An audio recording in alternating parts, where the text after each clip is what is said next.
Vamos a empezar el capítulo 7 hoy. Y pues un repaso algo leve del capítulo 6. La fe en Cristo debe basarse en lo que Él ha logrado, ¿verdad? Y su muerte y su resurrección, ¿verdad? Entonces, el apóstol Pablo le dice a los de, cuando escribe la carta a los de Corintio, dice: no quise ver nada entre ustedes excepto a Jesucristo y a este crucificado, ¿sí? Entonces nos da a entender que el mensaje clave es Cristo crucificado, Cristo resucitado. No es un mensaje religioso, no es un mensaje basado en fuerza humana o habilidad o obras o X, ¿verdad? Lo que Pablo predicaba era la libertad en Cristo, no la habilidad de la ley o obras o religión, etcétera, ¿verdad? Entonces, la muerte de Cristo cubre nuestra deuda a la ley, ¿verdad? Entonces, ¿por qué? Porque la paga del pecado es muerte. Su resurrección nos deposita como justificados delante de Dios, ¿verdad? Y nos, su victoria es nuestra. Voy a aclarar eso cuando digo nuestra. Su victoria es la victoria del que cree en Él por fe, ¿sí? No por obras, para que nadie se gloríe. Y entonces esa justificación es para quienes han creído en su muerte, su resurrección, no únicamente que haya sucedido, sino más bien lo que eso otorga al que cree, ¿verdad? Porque muchos creen que Jesús murió. Hay personas que cargan una cruz sobre su cuello, en una cadena, creen en el evento, ¿sí? O posiblemente creen en el evento, pero quizás no entienden lo que se le otorga al que cree en eso. Entonces no es nada más creer que Cristo fue a la cruz, es por qué fue a la cruz y creer y aceptar eso, ¿verdad? Es muy diferente. El creer en el evento podríamos clasificarlo como un, bueno, histórico, pero también más religioso. Pero el creer por qué fue, para qué fue, qué logra, qué beneficios son míos, qué me regala al que como creyente, todo eso ya indica comprensión, ¿sí? de lo que se hizo ahí. Entonces, ahora no nos juzga la ley, ¿sí? Ya, ahora el que cree en Cristo, la ley ya no le juzga. Ahora el que cree en Cristo, ¿sí? La gracia de Dios lo dirige. Y hay mucha diferencia. La ley juzga, la gracia libera, ¿sí? La gracia dirige, la gracia empodera, ayuda, ¿verdad? Y entonces la gracia es contrario al juicio porque está a nuestro favor, ¿sí? Nos es beneficio. La ley no. La ley, quieras o no, te va a juzgar, te va a indicar como digno de muerte, ¿sí? Y entonces la gracia nos libera, nos empodera, nos dirige. Eso es la gracia, ¿sí? Entonces, algo que dice el capítulo 6 también es que nuestra conducta debe fundarse en esta confianza, ¿sí? Que morimos con Cristo, también resucitamos con Él, ¿sí? Y eso debe verse entonces en nuestra actitud, pensar, nuestras acciones, pero hay que tomarlo como un acto personal. Considérense, ¿verdad? No consideran a los otros, yo debo de considerarme, ¿verdad? Ya habla de una decisión personal, ya habla de una responsabilidad personal dentro de ello también, ¿verdad? Entonces, eso en sí habla un poco más el capítulo 6. Morimos con Él, también resucitamos con Él. Ahora, la justicia, la santificación, son temas que también se mencionan en el capítulo 6. La justificación, lo que Jesús hizo, nos libra de la culpa del pecado. La santificación ahora pues es aprendiendo a caminar como uno que ha sido libre del poder del pecado, ¿sí? Ya estoy libre de la culpa del pecado por lo que Cristo hizo. Ahora, cuando me considero, ¿verdad?, voy entendiendo que ahora el poder ya no me reina, ya no tiene autoridad sobre mí. No quiere decir que no peco, pero sí quiere decir que ahora entiendo que no tengo que, ¿sí? Ahora entiendo que el pecado ya no me domina, ¿sí? No debe dominarme, porque ahora estoy en Cristo, ¿sí? Algo aún un poco más diferente. Luego vamos a ver lo que es la glorificación, ¿verdad? Que es ahora sí libre de la presencia del pecado, ¿sí? Entonces termina el capítulo 6 con nuevamente estableciendo una diferencia. La paga del pecado es muerte, ¿sí? Pero la dádiva sí es un regalo, es por gracia. La dádiva de Dios, que es vida eterna. Aquí está la clave: en Cristo Jesús, ¿sí? Entonces necesitamos ser encontrados en Cristo Jesús. ¿Cómo me encuentro en Cristo Jesús? Por fe, ¿sí? Nuevamente, no solamente creer en el evento de crucifixión, resurrección, etc. Creer en el Cristo que venció la muerte y por qué lo pudo vencer, para qué lo venció, etc. Es repetir nuevamente, pero entonces dice: la dádiva de Dios es vida eterna en Cristo Jesús, y luego habla de una relación con Él. Dice nuestro Señor, ¿sí? O Señor nuestro, ¿verdad? Entonces habla de cómo recibo esto, por qué lo recibo, basado en quién y cómo camino en esta nueva vida, ¿sí? Todo en un solo texto. Lo que el pecado trae comparado a lo que Dios quiere darme, ¿sí? Para un no creyente ese texto lo usamos muchas veces evangelístico, pero igual debería de hablarnos a nosotros como creyentes en cuanto a esto. Bueno, le paso un poquito de tiempo. Voy a checar. ¿Tú bien? Continúo. Sí.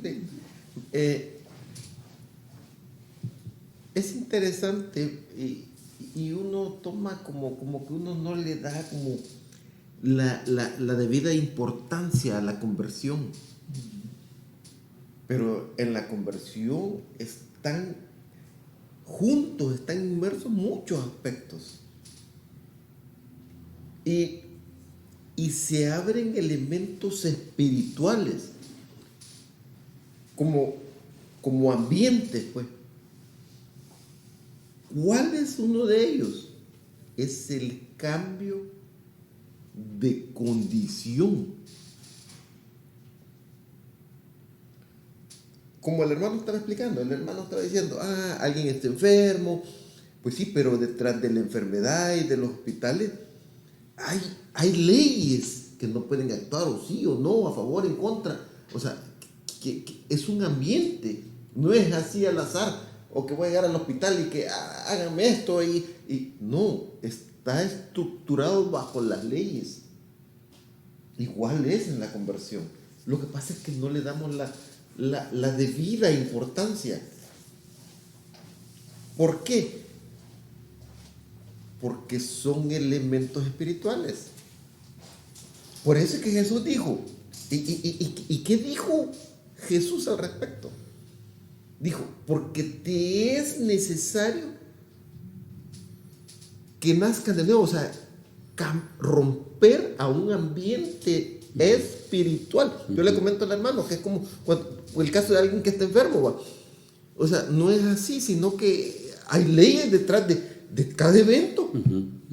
No voy a decir, voy a hacer lo que quiera, o no, hay elementos económicos y cosas así. Exacto.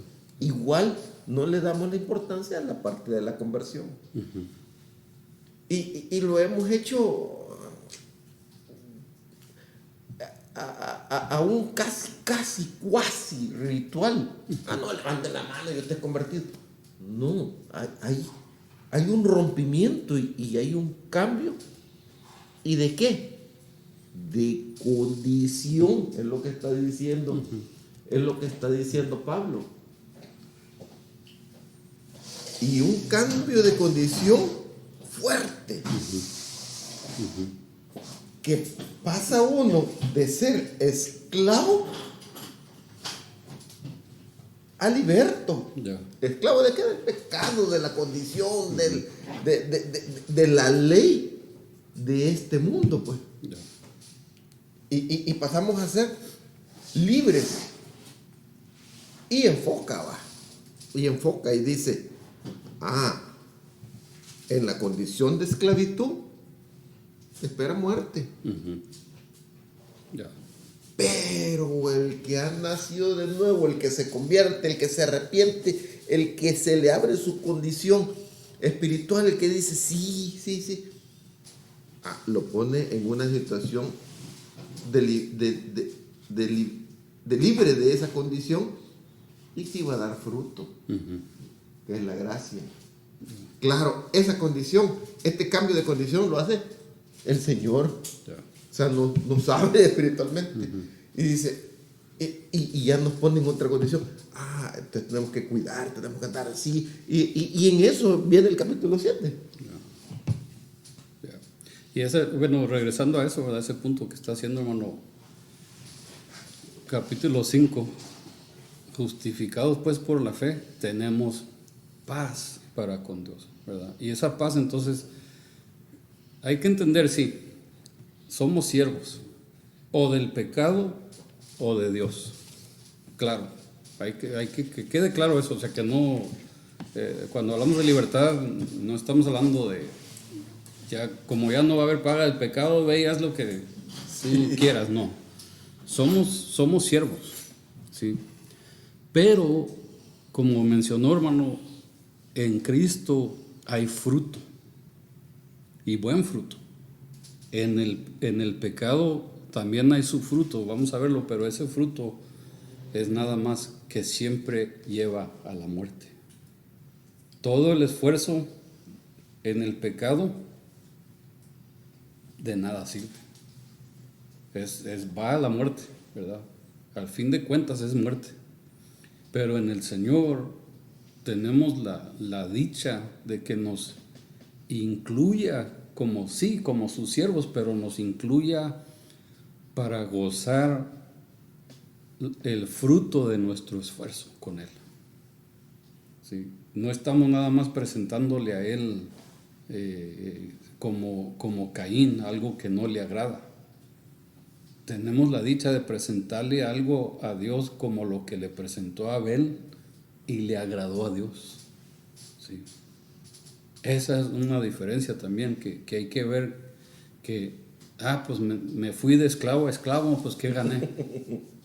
Si lo ves de esa manera, pues es una manera muy triste, muy negativa.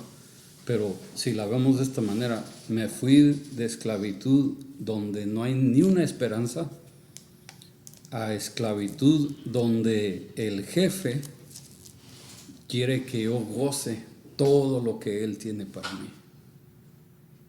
Y a la vez hay textos que hablan que mientras el hijo es niño, está bajo tutores, está bajo esto, ¿verdad? Entonces, ¿por qué? Porque en el pueblo romano el hijo no era hijo legítimo hasta que el padre lo adoptase. Y entonces, mientras el papá no lo adoptara, a un hijo físico, no estoy hablando de hijo no biológico. No, biológico, sí, gracias. Mientras el papá romano no decidiera adoptar a su hijo, no era hijo. Entonces lo enseñaban diferentes maestros, iban a diferentes personas que lo entrenaban, etcétera, etcétera. Y el día que el papá decidía, ahora sí, te adopto, tenía derecho de todos los bienes del papá. Entonces, todavía está todavía está sometido a su papá, siempre ha estado sometido a su papá, pero ahora tiene derecho de heredar todo lo otro. A eso vamos, pues, ¿sí me entiende? No, pues si voy a ser siervo, mejor hago lo que me dé la gana, pues vas a pagar muy mal precio. Y en Cristo, pues de todos modos tengo que someterme a Dios, sí, pero hay muchos más beneficios. Hay gozo, hay alegría. No estás nada más, es que Dios nomás me quiere trabajar y trabaja. Pues no es el mismo Dios que yo conozco, ¿sí? Porque el Dios que conocemos te da paz interna, te da gozo, te da satisfacción. Hay de todo ahí. Todo está en ponerlo en perspectiva y entender cuál es el lado que uno quiere. Así que, bueno, ya nos fuimos largo, una introducción corta, más larga, pero vamos a empezar con capítulo 7 hoy. Sí.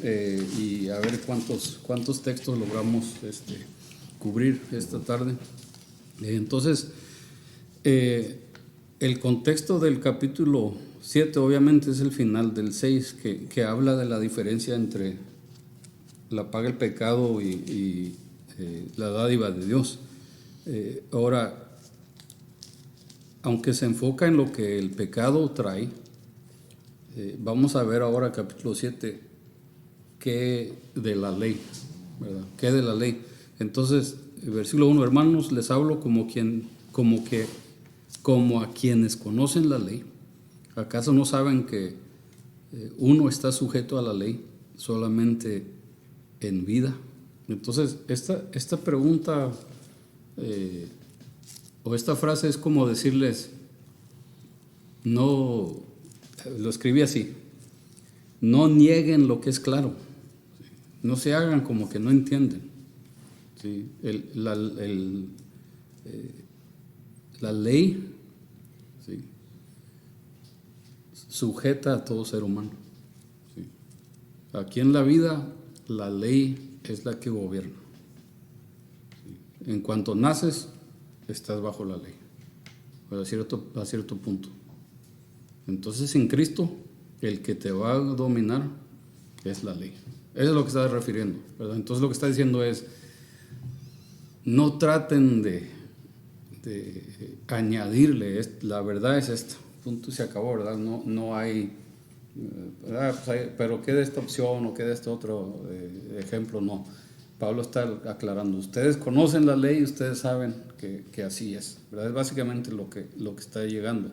Y luego da un ejemplo, y a mí siempre se me hacía interesante este ejemplo, porque el ejemplo que da realmente no está hablando, aunque sí menciona el matrimonio, no es enseñanza en cuanto a matrimonio, como lo que es Efesios capítulo 5, ¿verdad?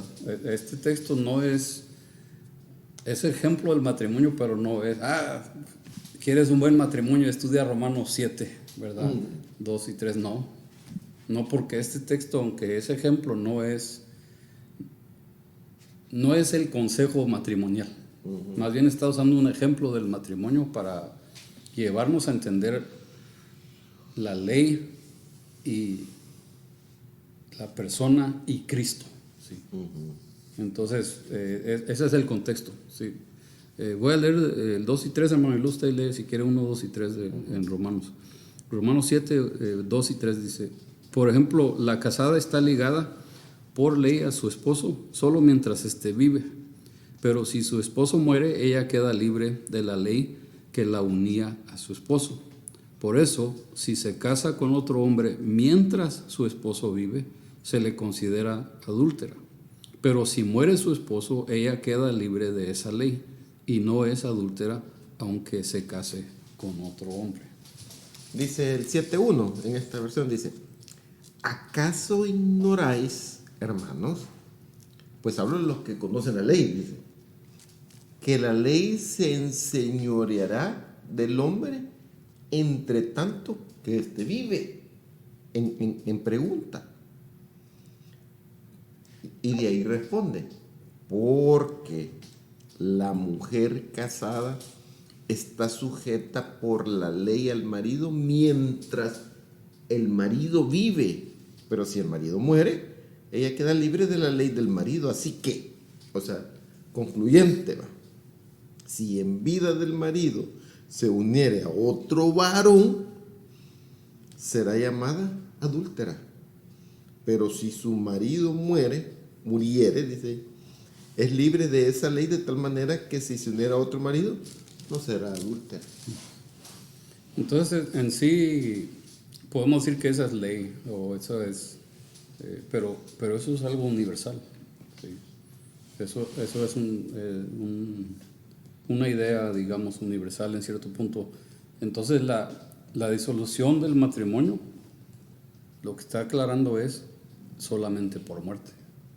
Ok, nuevamente, no es asunto tuve una clase por un semestre de textos que hablan de matrimoniales, etcétera, e incluso parte de ello era también textos en cuanto al divorcio, y era un estudio algo interesante, pero esto no está hablando de eso. Está dándonos el ejemplo bien claro ¿qué poder tiene la ley? La ley tiene el poder para decir estos dos son uno, ¿sí? Y luego la ley tiene el poder para decir eres casado, y luego también tiene el poder para decir eres adúltero. Es todo, es lo que está diciendo ahí, ¿verdad? Lo que está dando a entender que dentro del contexto no hay que sacar ese texto y decir hay que verlo solo y individuales. Hay que ver con lo que venimos estudiando, que nos consideramos muertos con Cristo, también vivos con Cristo. Y entonces él está hablando de la ley, ¿verdad? Hablando de la ley te va a indicar como ligado ¿con quién? Con el pecado. Y si el pecado no muere, tú sigues ligado. ¿Sí? Ahora, el otro lado de la moneda, que de un creyente, ¿verdad? Pecaré para que abunde la gracia, de ninguna manera.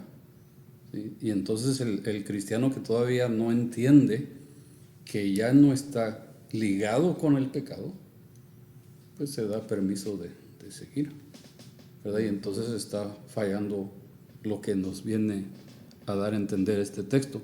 La ley proclama a uno, lo proclama casado o adúltero, pero una vez que muere el marido, queda libre de ello. ¿Sí? Entonces, ¿qué es lo que nos ata antes de Cristo? La ley. Y no, pero yo no quiero estar casado con la ley.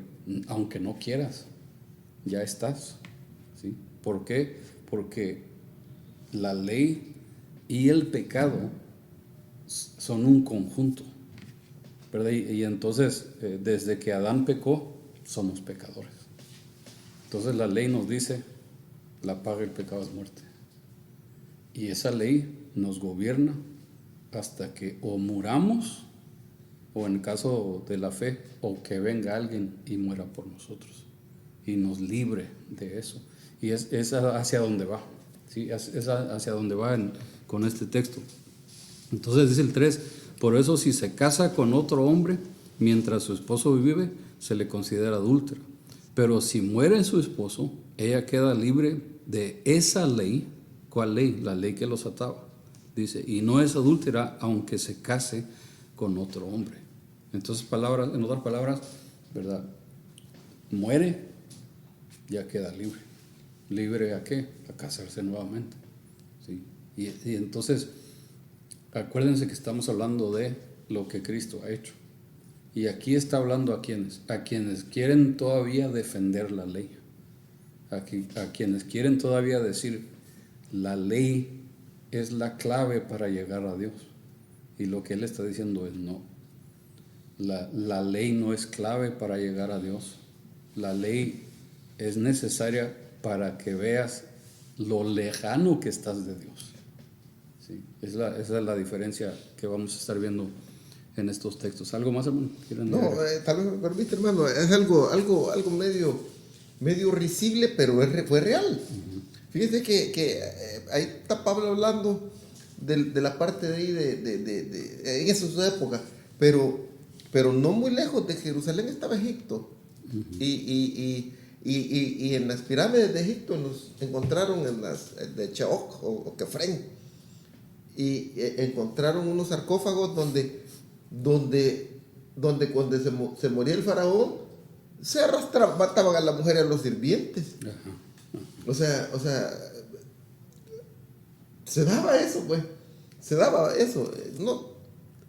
No tiene mucho que, es casi increíble. Pero no cuando se moría la mujer, no arrastraba al hombre, sino que cuando el hombre se moría, dice, no, me llevo a mis mujeres y a mis siervos. O sea, es la parte como confusa de la humanidad, pues, y se dio. Entonces, pero ahí Pablo está hablando, está hablando de la condición ya casi espiritual, pues, ya en un nivel espiritual. Y poner el ejemplo matrimonial, aunque es válido también para hoy, porque también es válido que por ley alguien no se puede casar de nuevo o irse, ¿va? Sí, sin primero disolver, ¿verdad? Ajá, o sea, no puede, o sea, la ley sujeta aún, o sea, es lo que está detrás del matrimonio, también hay una parte legal, pues. Y tiene mucha razón el hermano, que no es sobre el objeto del matrimonio, sino que sobre qué está detrás del matrimonio. Hay un elemento legal que hoy en estos tiempos lo miran de menos. La condición y espiritual en el matrimonio, mucho menos, que no es el punto, pero sí es válido decir, pues. Y algo que, ya que mencionaba eso, hermano, estaba pensando yo del caso de David con Betsabé, de mujer casada. Ahora, en el caso de ella, podríamos acusarla y de lo que sea, pero ahí el problemático fue David. Tiene la autoridad, abusó su autoridad, abusó de ella. De Urías, sí. Exacto, queda embarazada, y entonces cuando ella le dice a él, estoy embarazada, él manda a traer, ¿verdad?, a Urías para que, sí, pues, tratar de cubrir su pecado con la obra de otro. Y lo más que el soldado le salió muy fiel. ¿Sí? ¿Cómo voy a irme yo a mi casa con mi mujer si allá están mis compañeros en la guerra? Y no, yo no me voy de aquí del palacio, ¿verdad? Entonces ya le falló esa a David, ¿verdad? ¿Qué es lo que hace David? No, pues matémoslo, ¿verdad? Y entonces lo que vemos que aún en su maldad David entendía este concepto, y la única manera de quedarse él con la mujer ajena era matar al esposo. Ahora hay consecuencias, ¿verdad? El bebé muere, ¿verdad? Pero el segundo bebé que nace, Salomón, ¿verdad? Ahora no estoy diciendo que qué bueno que lo hizo. Dios fue misericordioso, y quizás espiritualmente hablando nos está dando la idea de esto, ¿verdad?, de una forma en sombra, pero nuevamente no está hablando netamente del matrimonio aquí, está hablando de con quién estás casado, con la ley o con Jesús. ¿Sí? No podemos servir a dos señores, no podemos estar casados con dos maridos, diríamos, ¿verdad?, en este caso. Y esa es la idea del ejemplo. Ok, ahora, ya una vez que él pone este punto, vemos cómo va a desenredar la idea. ¿Sí? Versículo 4. Asimismo, hermanos míos, ustedes, dice, murieron a la ley mediante el cuerpo crucificado de Cristo, a fin de pertenecer al que fue levantado de entre los muertos. De este modo daremos fruto para Dios. Ok, aquí es donde yo me quedé como que, bueno, ¿quién murió? ¿Verdad? Se supone que él está diciendo que nosotros estamos casados, ¿verdad? Entonces, si estamos casados con la ley es la que debe de morir para que quedemos libres. ¿verdad? Pero está dando el otro lado de la moneda, como que nosotros somos, ¿verdad?, los que tenemos que morir. Porque el pecado no muere, el pecado no puede morir, porque el pecado no es ser humano, no es físico, no es, más bien es, por eso más adelante vamos a ver capítulo 12, que seamos transformados en nuestra manera de pensar. ¿Sí? El pecado se practica, se hace visible, pero no es algo que se puede palpar, ¿verdad? No comas de ese fruto. El fruto no era el malo, la desobediencia, la actitud, etcétera. Eso es lo malo. Entonces, ¿quién tiene que morir? Pues la idea de pecar, no, el pecador, ¿verdad? O sea, que de ahí es donde sí me quedé yo como que, espérate, Pablo, ahí íbamos bien y ahora llegas a esto y me cambias la moneda, como que, pero notemos que aquí sí dice, ustedes, ¿sí? Ustedes murieron ¿a qué? A la ley. ¿En qué manera? Mediante el cuerpo crucificado de Cristo, ¿sí? A fin de pertenecer al que fue levantado de entre los muertos. De este modo daremos fruto para Dios. Nosotros morimos, ¿sí? Y si morimos, fuimos levantados, ¿para qué? Para volvernos a casar. Pero ahora, ¿con quién? Con el que resucitó también. Ahí hay un juego de ideas, ¿verdad? Y si voy a decirlo así, si te casas a una sola idea, te vas a confundir. Tienes que ver que está viendo un lado de la moneda y luego la otra y luego la otra, ¿verdad? No digas, pues está hablando yo estoy casado con el pecado es el que tiene que morir. No, el que tiene que morir es uno, pero pues no era, ¿verdad? Eso es a lo que me refiero, ¿verdad? Que hay que verlo como fluido, la idea fluida en vez de bien exacta. Si queremos ver como bien exacta, nos vamos a confundir más, ¿verdad? Esa es la idea ahí. ¿Quién murió? Nosotros. Y entonces, ¿qué queda? Pues quedamos libres. ¿Por qué? Dice el versículo 1, ¿acaso no saben que uno está sujeto a la ley solamente en vida? En otras palabras, una vez que uno muere, ya no queda sujeto a la ley. Entonces, ¿quién tiene que morir? Pues nosotros. ¿Y en quién morimos? En Cristo. ¿Sí? Y aquí quedamos libres. Somos resucitados. Acuérdense que el capítulo 6, si creemos que morimos con Él, creemos que también resucitamos. Resucitamos para ser, ¿qué? ¿Casados con quién? Con Cristo Jesús. Y luego nos dice al final del versículo 4, ¿para qué? Dice, de este modo daremos fruto para Dios. ¿Sí? Para Dios. Entonces no solamente hijos, pero hijos que producen fruto. ¿Sí? ¿Algo más? Te lo voy a leer en esta versión. Sí, dice, el 4, así también vosotros, hermanos míos, habéis muerto a la ley mediante el cuerpo de Cristo, para que seáis de otro, del que resucitó de los muertos, a fin de que demos fruto para Dios.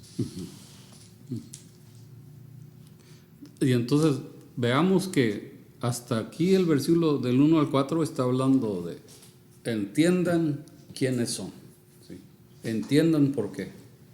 Y del 5 en adelante ahora él se va a incluir, el apóstol Pablo. Entonces el versículo 5 dice, porque cuando ¿sí? Ahí se incluye, nuestra naturaleza pecaminosa aún nos dominaba, las malas pasiones que la ley nos despertaba actuaban en los miembros de nuestro cuerpo y dábamos fruto para muerte, ¿sí? Entonces ahora sí Pablo está diciendo, sin Cristo el ser humano nada más va a dar fruto para muerte. ¿Por qué? Porque la ley le va a despertar más obras incorrectas. ¿Pecaré más para que abunde la gracia? No, pero sin la gracia vas a pecar más aunque no quieras, ¿sí?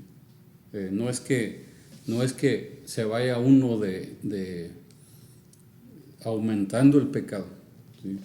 Por ejemplo, si es ladrón, nada más va a seguir siendo más y más ladrón, ¿verdad? Entre más. cosas quizás más grandes, más valiosas, etc. Se despierta el quererlo, hacer lo malo, ¿verdad? Entonces, la naturaleza pecaminosa, dice, nos dominaba, ¿sí? Nos dominaba. Las malas pasiones que la ley nos despertaba actuaban en los miembros de nuestro cuerpo y dábamos fruto para muerte. El apóstol Pablo está dando a entender, para eso servíamos nada más, para dar fruto hacia la muerte. Estábamos guardando, ahora tenemos el beneficio de hacer tesoros allá en el reino celestial, ¿sí? Y en aquel tiempo, sin Cristo, muerte. Voy a ir a hacer frutos. ¿De qué tipo? Pues de muerte. Pues ya no importa, muerte es muerte, ¿verdad? No puedes amontonar muerte, ya es una sola vez y se acabó. Entonces, ahí es lo que está dando a entender Pablo de esto. Entonces, voy a adelantar, hermano, y ahorita le paso tiempo. Versículo 6, pero ahora, dice, al morir a lo que nos tenía subyugados, hemos quedado libres de la ley, a fin de servir a Dios con un nuevo poder que nos da el Espíritu, y no por medio del antiguo mandamiento escrito, ¿sí? Entonces está dando la diferencia, que en el Señor tenemos, dice esa versión, creo que un régimen, ¿verdad? Uh-huh. Un nuevo entrenar, un nuevo modelo, uh-huh. Una nueva manera de vivir, ¿verdad? Antes, muerte. ¿A qué servía? Muerte. ¿Qué hacía? Muerte. ¿Qué frutos tenía? Muerte. Pero ahora en Cristo, ¿sí? Tengo el beneficio de no solamente la guianza del Espíritu, pero la ayuda para una nueva vida, ¿sí? De fruto para Dios, ¿sí? Y entonces está hablando de la libertad que tenemos en Cristo, y este punto está difícil quizás captarlo, pero una vez que lo captemos vamos a entender que en realidad el poder del pecado ya no debe dominarnos, ¿sí? Ya el Señor nos ha dado todo lo necesario para caminar en esta nueva vida, sin pecado como Él, ¿sí? Caminar en victoria, celebrar lo que Él ha hecho. Vienen los discípulos, Señor, en tu nombre hicimos esto, en tu nombre hicimos aquello, vimos esto y lo otro, y les dice el Señor, no se sorprendan de eso, uh-huh. Sorpréndanse que su nombre esté escrito en el libro de la vida, ¿sí? Eso es lo que el enfoque, ¿verdad?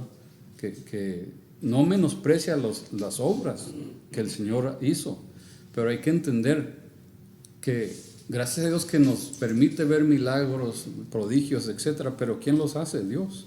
Entonces eso no va a sorprender a Dios. Mi hijo oró y vio un milagro, pero pues ¿quién lo hizo? Dios.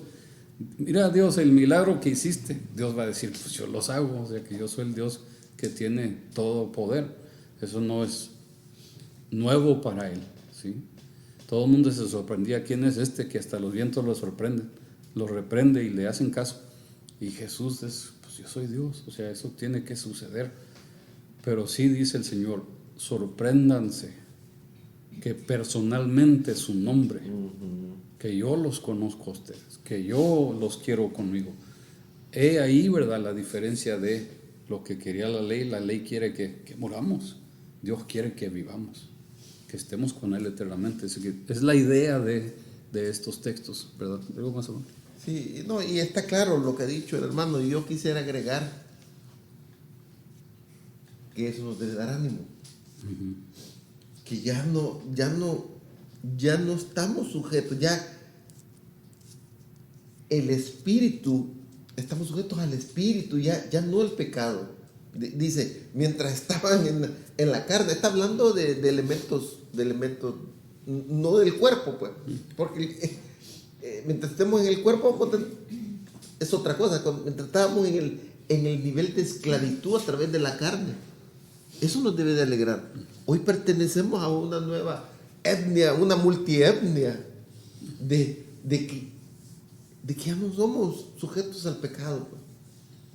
Sí, tenemos luchas, sí, hay problemas, sí, hay necesidades, sí, pero ya no somos sujetos.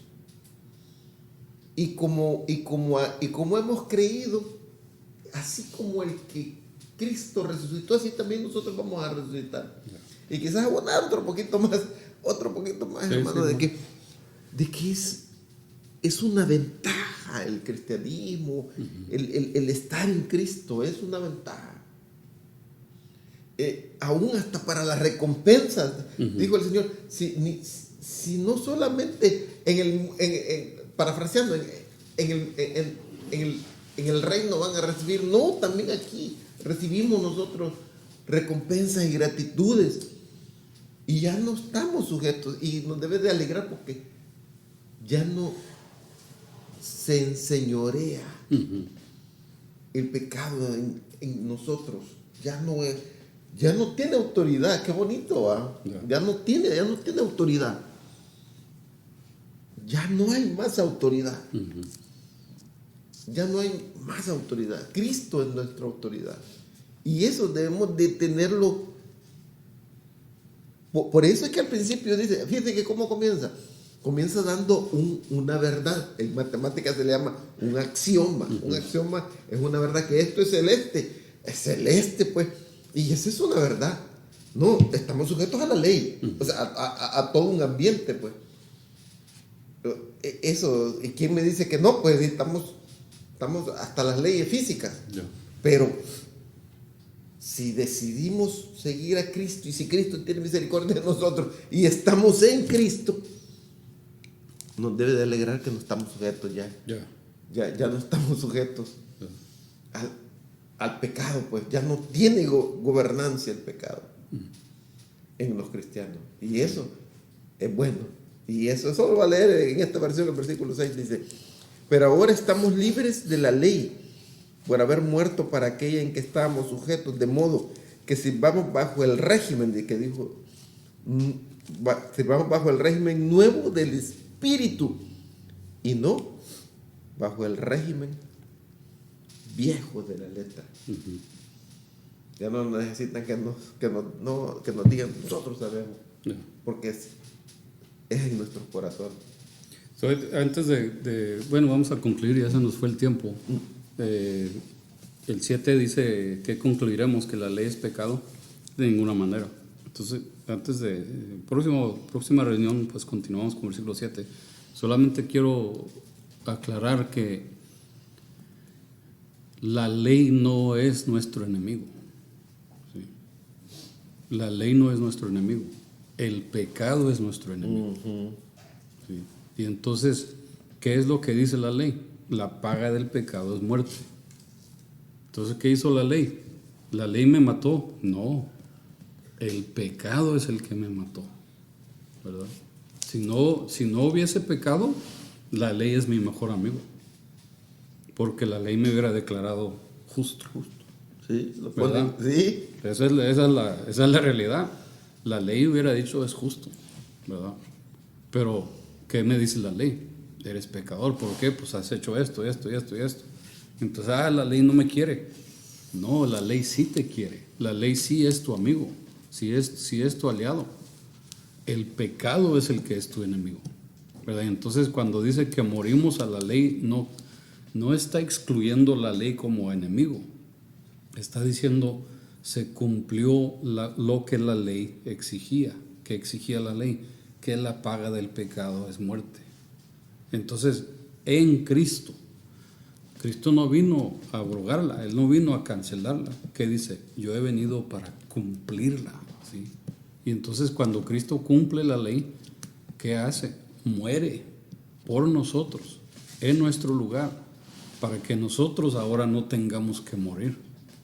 Y si la paga del pecado es muerte, quedamos libres de la ley, porque se pagó el precio máximo.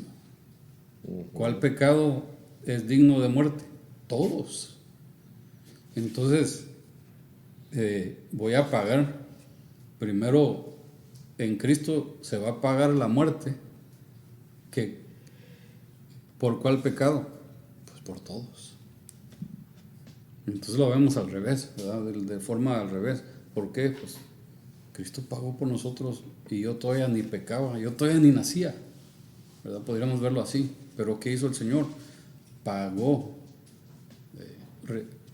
diríamos retroactivamente, pagó el precio por todos los pecados que cometería.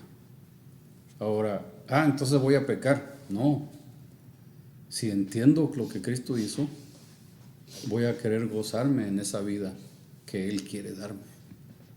En vez de buscar la manera de decir, ya Cristo pagó, voy a ir a hacer esto y aquello y esto y otro. En vez de pensar de esa manera, uno dice, Cristo pagó por mí. Y Él quiere que yo viva para Él. ¿Verdad? Esa es la diferencia. Entonces, no, la ley no es nuestro enemigo, pero tampoco la ley tiene poder para justificar. La ley no justifica, pero sí puede describir al justo. Entonces, alguien lo dijo así, no hay espejo feo, ¿sí? El espejo te dice la verdad, ¿verdad? Entonces, no, el espejo no está feo. Igual la ley no está fea, la ley dice lo que es, pero la ley es para que entendamos lo lejos que estamos de Dios, ¿verdad? Y entonces eso vamos a estarlo viendo próxima vez que nos reunamos del 7 en adelante. Yo quisiera haber llegado hasta el 13, pero no se dio ahorita, pero con la ayuda de Dios, próxima vez vamos a ver, ¿verdad? Cómo la ley, y es algo que Pablo explica, ¿verdad? Que la ley despierta, ¿verdad? La ley no hace que nazca el pecado, simplemente empieza a indicar qué es, ¿verdad? Entonces, si usted pinta la cerca ahí de su casa y le pone ahí pintura húmeda, todo el mundo que pase va a ir a querer tocar a ver si es cierto. No toques pintura fresca. Lo primero que van a querer ir a hacer es tocar, ¿verdad? ¿Por qué? Pues la ley dice que no lo toque. Yo voy a ir a buscar, ¿verdad? Entonces esa es la idea, que lo vemos como un reto, el no hagas, yo sí lo voy a hacer, ¿verdad? Y esa es la naturaleza pecaminosa que está en nosotros, ¿sí? Es que, hermana, ¿y hay algo que le ha llamado la atención del estudio de hoy? Bueno, me llamó la atención cómo explicó, abordó esto de que somos nosotros los que tenemos que morir, porque justo tampoco yo había entendido la comparación que hacía con el matrimonio. El matrimonio, el otro tiene que morir para que la mujer entonces quede libre. Y entonces, luego regresando ya al tema del pecado, bueno, de verdad que nosotros siempre queremos que el otro sea el que muera. Exacto. Pero sí, no, exacto. somos nosotros los que tenemos que, sí, amén. Bueno, vi. El 5 dice de las pasiones pecaminosas, por eso el que no está en Cristo se va pecando y pecando y pecando y pecando y pecando, porque es la pasión. Y me acordaba de Pascual Maldonado, un viejo rancho, tan viejo, esos viejos y sin ser cristianos, como dicen palabras, porque decía, mira ese muchacho, todas sus pasiones andan haciendo pecado, va por mal camino. Y nosotros sabemos que Jesucristo es el camino, la verdad y la vida, no por ese camino. Y como ese viejo cuando nos decía, ese muchacho va por mal camino, dice, todo lo que hace es pecar y hacerle daño a las muchachas y pelearse y emborracharse, va por mal camino, no va a durar mucho. Y sí, no duró mucho. Entonces, recuerdo de aquellos años, muchos años atrás, como esos viejos también, como Dios les daba sabiduría, y palabras tan ciertas que ellos ni saben ni se imaginaban que aquí están en la Biblia. Entonces está como el Salmo 91 que dice, bueno, nosotros que nos arrimamos al abrigo del Señor nuestro, y ellos dicen, el que el buen árbol se arrima a buena sombra le cobija. Andan por ahí, pero no le pegan al clavo porque no andan con Cristo Jesús. Nomás me llamo la atención el 5, hermano. No. Hermano Benavides. No, pasa. Hermano, sí, no, me llamó la atención el comentario del hermano, que no, Dios da intuición a la gente. Y cabal, el mal camino, ¿va? Y es intuitivo. Hay quienes manejan intuitivo. Ojalá Dios quiera que nos manejemos nosotros con la verdad, ¿va? Que es lo importante. Y la verdad. Amén. Así que hay que recordar que en Cristo ya hemos sido, ya Él nos ha hecho, ya nos desató, ¿sí? Del pecado. No necesariamente de la ley, pero sí del pecado.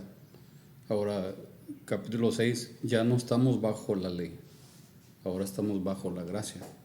Ese bajo de no quiere decir que la ley ya no existe, lo que quiere decir que ya no nos domina, que ya no